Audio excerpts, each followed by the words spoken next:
Alright guys, Blonde Ken Dodd with another beer review. And today we're going over to Tom's Tap and Brew House. And this is a can of the ESB, which I picked up from Cloudwater. They had a few of the Tom's Tap and Brew House. And this is, yeah. Mine's gone blank. It's an ESB clocking in at 5.3% ABV.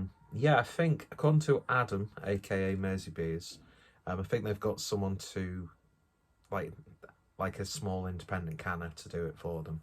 Because I thought initially that it was like a growler or something, or crowler. But, no. But yeah, I like the sort of simplistic, kernel-esque approach to branding that these have, and it just stood out to me. There's just something about stuff like this that really does appeal. Anyway, so it's the first time I've had anything from these guys, and they're based out of Crewe, if I remember correctly. So I've been getting into me bitters. A bit of an ongoing series which hasn't had a video for like 2 weeks. At this point, probably even longer by the time I get this uploaded, is the bitter end, where I sort of compare a classic, well-established bitter with a modern bitter. But I thought I don't have a classic bitter to hand, so I thought I'd just crack this open and shoot a regular review. But beer in a glass then, and it's definitely got the appearance of a nice bitter. Chestnutty, dark amber, nice little bit of clarity there. Slightly off-white head, 2 fingers worth, looking really nice. Almost got some sort of like ruby cherry hues, very like subtle. So let's see what we get on the nose.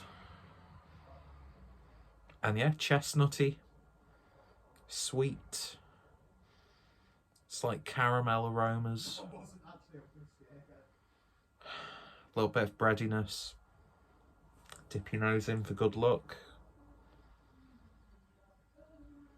It's a little bit of a leafiness, herbal character. But yeah, it's pretty much smelling like you would expect a bitter to smell like. So anyway, it's weird, isn't it? Because I've been a little bit more concise on these live streams when I've got like an actual, you know, bitter that's been brewed for years and comparing it to a new one. But for me, I don't know why, this looks like maybe a tiny bit darker than some bitters that I've had recently, but it still certainly looks the part, and it smells nice. So let's give it a taste. Cheers. Now then. Don't know why I did Jimmy Savile impression.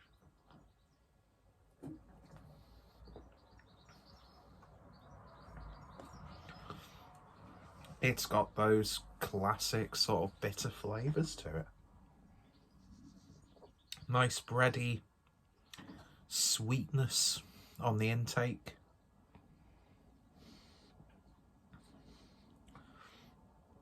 I tell you what, I've got like such a reappreciation of the body of a bitter, because it's got like this sort of like smooth velvetiness, but then it's somewhat light, and then it's nicely carved and spritzy, but not too much, but not too little.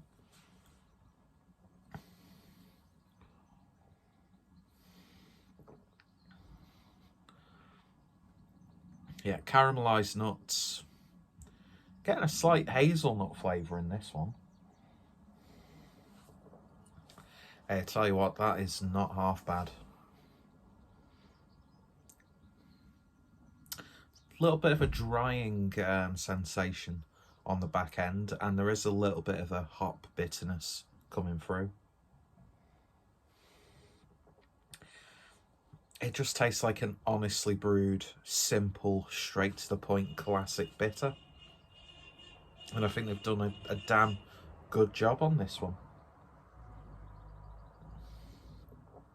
No dicking around with it, although I'm not overtly, you know, against experimenting with traditional styles.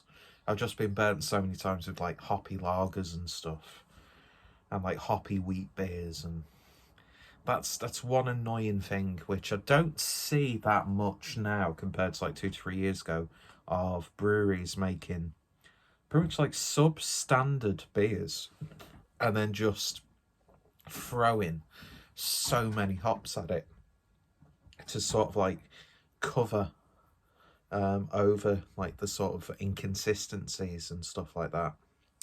But no, this has got a really nice, what I want with a bitter, traditional sort of flavour.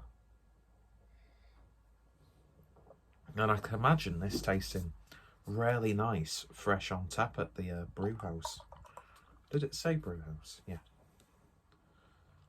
Yeah, I'm really impressed with this. I think this is lovely. Absolutely lovely. I'm probably drinking it maybe a little bit too cold, not gonna lie. But it's fun. Look at that. Look at those particulates. It's not a word I've heard for a while. Look at that. Floaties, fish food. But you know what? I know people are afraid to put that sort of stuff in. But if it's in the beer, it's meant to be consumed. Or else there wouldn't be things in a beer if they weren't meant to be consumed, because you'd still get those things whilst you're drinking it, if that makes any sort of sense. I know you're not going to get the shits if there's like floaties in it. It's a natural product. And it doesn't really affect the beer anyway, with all the rest in there. Neither improves or takes away. But yeah, that's probably one of the nicest sort of craft. When I say that, I mean bitters brewed by. But mind you, I don't know how long, you know, these guys have been going for. So I can't really even make that sort of statement, because I don't do any research in any of my videos, and it looks like I've stuck my finger in a plug socket. I dress good though. And I'll drink to that. But yeah, that's a really, really nice bitter.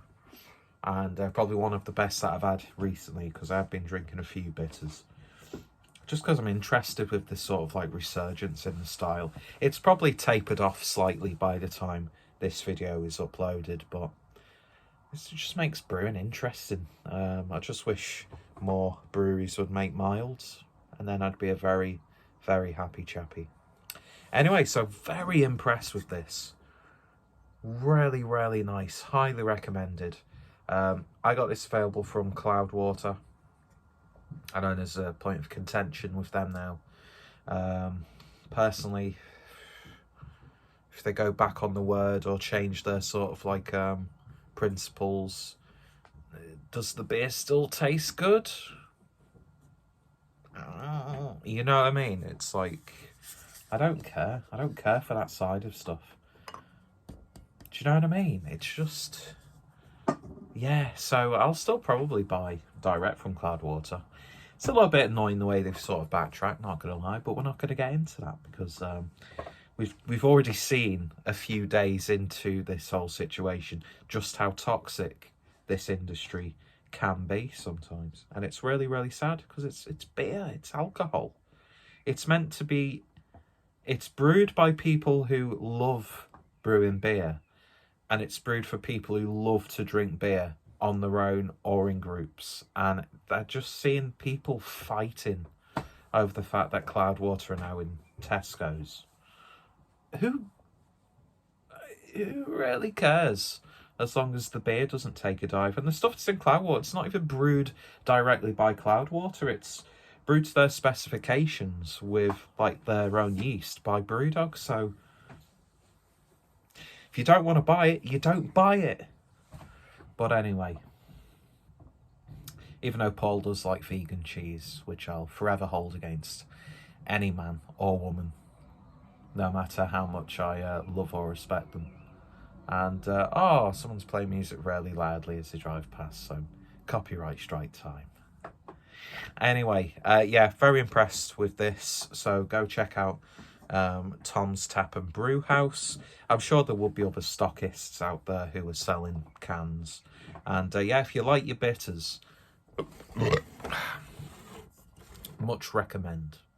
Anyway, thank you guys for watching. Click those links down below. And if I can get hold of more stuff from these guys, then you'll see it on the channel. See you guys later.